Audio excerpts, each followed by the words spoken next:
Next is the production of 4-methylcyclohexene by the dehydration of a secondary alcohol.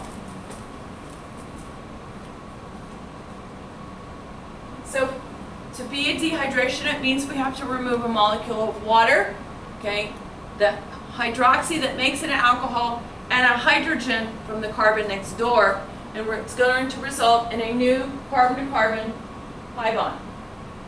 These are considered elimination reactions as we're pulling part of the molecule out and eliminating it. They are acid catalyzed. And to look at the mechanism. Here again, HA is just an acid. It doesn't matter which particular one. For a secondary acid, it's going to be fairly strong, something like 85% phosphoric, and we're going to have to heat it. But the mechanism. Here again, the oxygen has two unshared pairs, of which it's willing to donate them in a Lewis-base style reaction. So the first thing that happens is that it pulls the hydrogen off the acid, okay, whether that's the hydrogen phosphate or hydronium, doesn't really matter. The thing is that we get our protonated alcohol.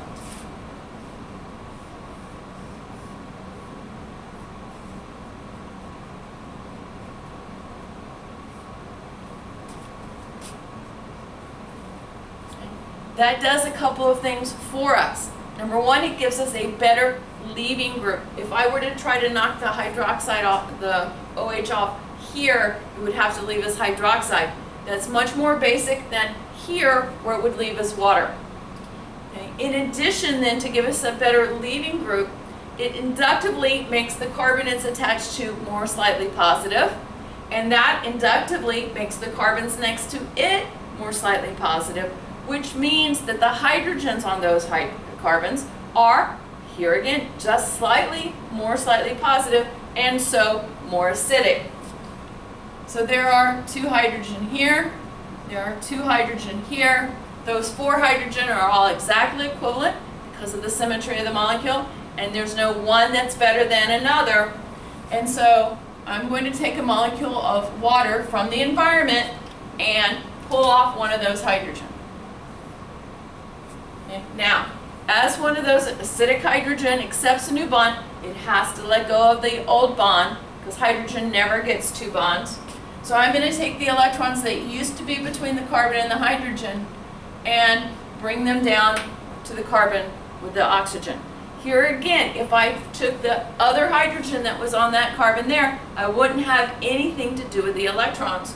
As bring them over to the carbon, like over here, would have to kick off a hydride, and that's very, very basic and not something we want to do. Okay, but there is a hydrogen here, even though we don't draw it in with bond line. So that carbon has to give up something, and that's the bond to that positive oxygen.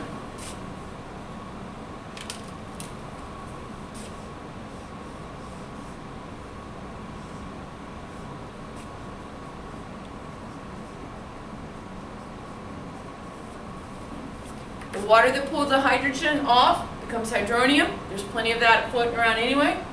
The protonated alcohol leaves us water. There's plenty of that for us. And there's our alkene. Procedural notes: this reaction is set up, okay, as a distillation, as the boiling point for the alcohol is higher than that of the alkene. So as the alkene is made, it distills over. The receiving flask is put in ice to make sure and cool the alkene over as it condenses. Both acids called for are in the PDF are corrosive.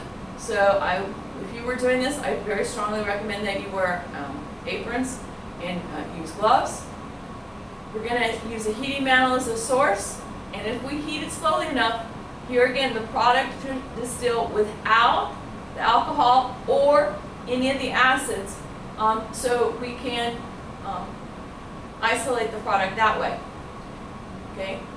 There will still be plenty of water around, so there'll still be liquid in the source flask boiling. We don't have to worry about that, but once we don't get any more dripping over, we're going to shut it down. Okay? The next step called for in the PDF, okay, is a second distillation to purity. Here again, that is a purification step and would be at your discretion, with the notes there on the board.